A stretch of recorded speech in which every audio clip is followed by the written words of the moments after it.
How to Win Friends and Influence People, Summary, Secrets and Real-Life Tactics. Introduction. Why this book still works. In a world where technology evolves every day, one thing stays the same. People do business with people they like and trust. Dale Carnegie's classic, first published in 1936, isn't outdated, it's foundational. If AI is changing what we do, Carnegie's principles still govern how we connect. Whether you're trying to land a job, lead a team, close a sale, or simply become more likable, this book gives you the emotional intelligence playbook. This isn't just about manipulation or slick sales tactics. At its core, Carnegie's work is a manual for improving your interpersonal skills to build stronger relationships, become more persuasive, and lead more effectively, ultimately leading to greater success and happiness in both personal and professional life. The core philosophy, the secret sauce. If there's one overarching secret to Carnegie's entire philosophy, it's this. Shift your focus from yourself to the other person. Humans are inherently self-interested.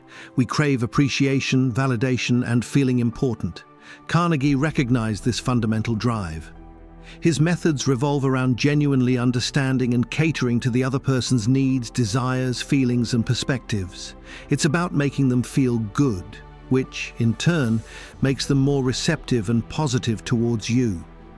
This requires empathy, trying honestly to see things from their point of view. Appreciation, recognizing and acknowledging their value and contributions sincerely. Interest, showing genuine curiosity about their lives, interests, and opinions. Respect, valuing their opinions and dignity even when you disagree. While some critics argue the techniques can feel manipulative, Carnegie emphasizes sincerity. Genuine interest and appreciation are far more effective than feigned attempts. The goal isn't to trick people, but to build authentic rapport by understanding and respecting their innate human desires. Part 1. Fundamental Techniques in Handling People. Don't criticize, condemn, or complain. Why it works. Criticism puts people on the defensive. It makes them feel attacked and shuts down cooperation. It rarely leads to lasting change. Tactic. Replace criticism with questions. Instead of, "You're wrong," try, "Help me understand your perspective." Focus on understanding why people do what they do. Give honest and sincere appreciation. Why it works. People crave recognition more than anything, even money. Appreciation is one of the most powerful motivators. Tactic. Start meetings by appreciating someone's effort or outcome. Be specific, not generic. Thanks for stepping up with that last-minute proposal. It helped us land the deal. Look actively for things to genuinely appreciate in others and tell them. Arouse in the other person an eager want. Why it works. People act based on what they want, not what you want. Tactic. Instead of saying, "I need this done," say, "Here's how this will help you grow, shine, get credit." Figure out what they want and show them how to get it by doing what you want them to do. Part 2. 6 Ways to Make People Like You. Become genuinely interested in other people. Carnegie's secret. You don't need to be interesting, just interested. Tactic. Ask follow-ups like, "What got you into that?" Or, "What's your favorite part of what you do?" Show curiosity about their lives, work, families, and hobbies. People are drawn to those who show an interest in them. Smile. A genuine smile conveys warmth, openness, and pleasure. It's the easiest and most powerful social habit that signals safety, warmth, and connection. Tactic. Smile before you walk in the room, not just when you greet someone. It makes you more approachable and likable. Remember that a person's name is to that person the sweetest sound. Tactic. Use someone's name naturally in conversation. And pronounce it correctly in writing and emails. Make an effort to learn names. It shows respect and makes people feel individually recognized. Be a good listener. Encourage others to talk about themselves. Carnegie's secret. Want someone to think you're interesting? Let them talk. Tactic. Use the "tell me more" loop. That's fascinating. How did that happen? Then listen. Pay undivided attention. Ask open-ended questions that encourage them to share their experiences and opinions. Talk in terms of the other person's interests. Tactic. In business meetings, research what matters to your client and start there, not with your pitch. Discover what matters to them and steer the conversation in that direction. They will feel valued and engaged. Make the other person feel important, and do it sincerely. Tactic. Praise effort, uniqueness, or thoughtfulness, not just results. Find genuine ways to acknowledge their value, expertise, or contributions. Respect their opinions and show you recognize their significance. Part 3. How to win people to your way of thinking. The only way to get the best of an argument is to avoid it. Why it works. Even when you win, you lose. Arguments create resentment and entrench positions. Tactic. Ask questions that guide people to conclusions, rather than cornering them. Seek understanding, not victory. Show respect for the other person's opinions. Tactic. Use phrases like, "I can see why you'd think that," before offering a counterpoint. Never say, "You're wrong." It triggers defensiveness. If you are wrong, admit it quickly and emphatically. Why it works. Strength isn't pretending to be perfect. It's owning your mistakes. Taking responsibility disarms others and builds trust. Tactic. Use humor and humility. "I totally blew that. Let me fix it." It shows integrity. Begin in a friendly way. Tactic. Open with appreciation or a common goal before addressing tension.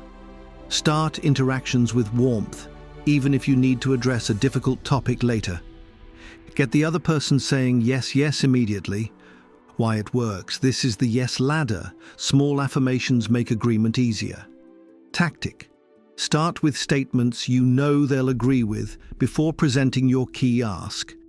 Build a foundation of agreement before tackling contentious points. Let the other person do a great deal of the talking. Tactic.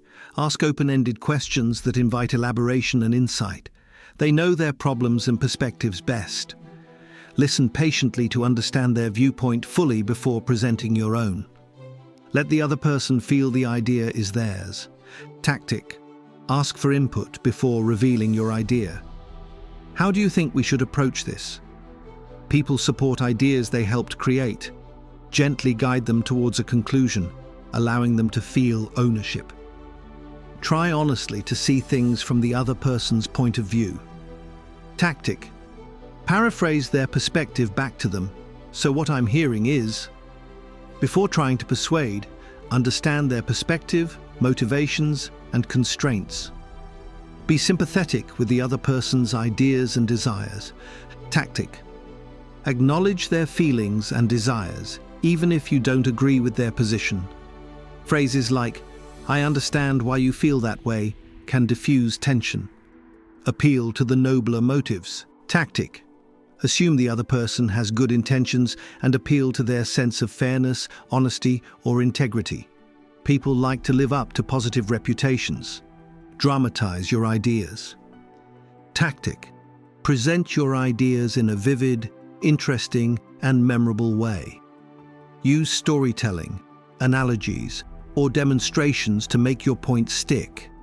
Throw down a challenge. And tactic. Frame tasks or goals as challenges to stimulate motivation and engage people's competitive spirit or desire for achievement. Part 4. Be a leader. How to change people without offending or arousing resentment. Begin with praise and honest appreciation. Tactic. Lead feedback with something the person does well.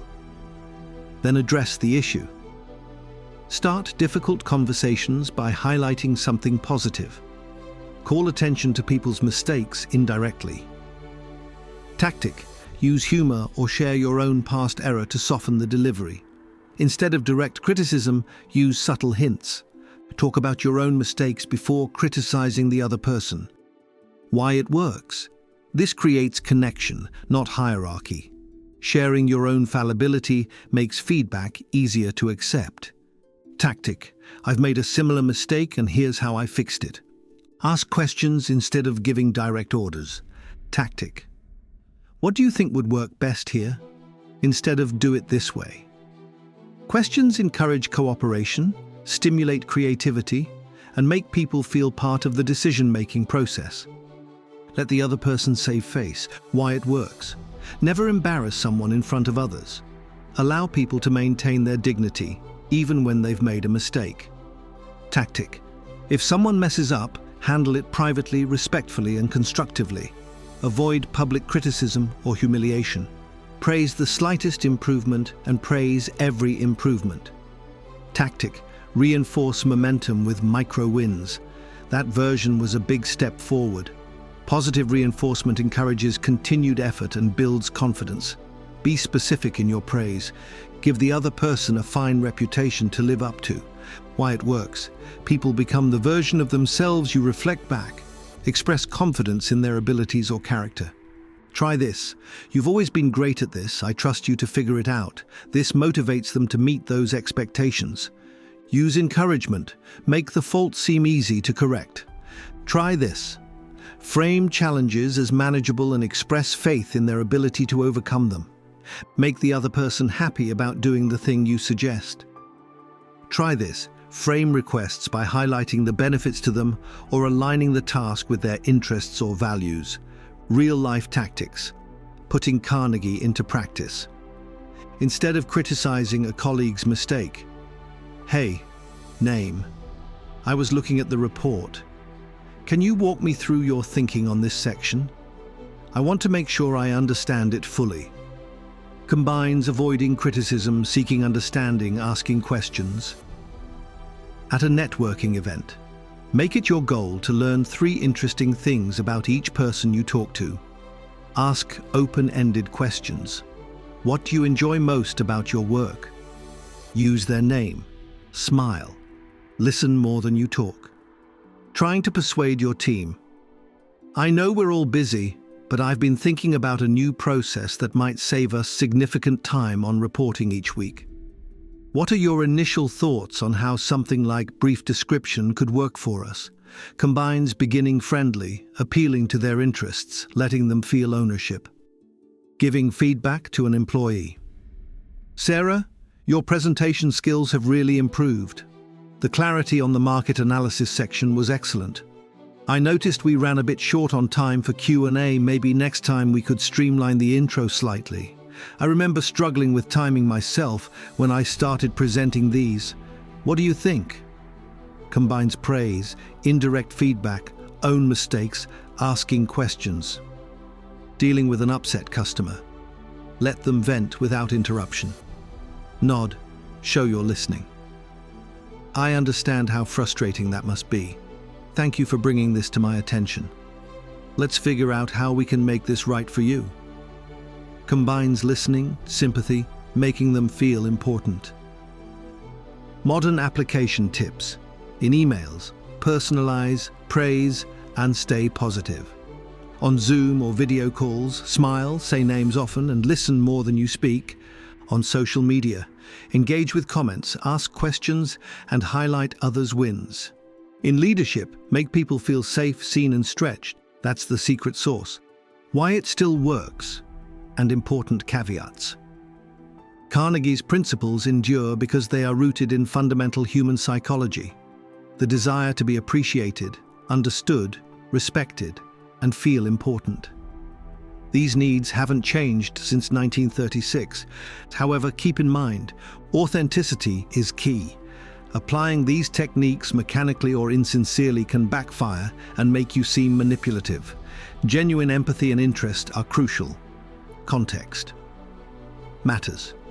Some examples in the book are dated. Adapt the principles to modern social and professional norms. It's not about being a doormat.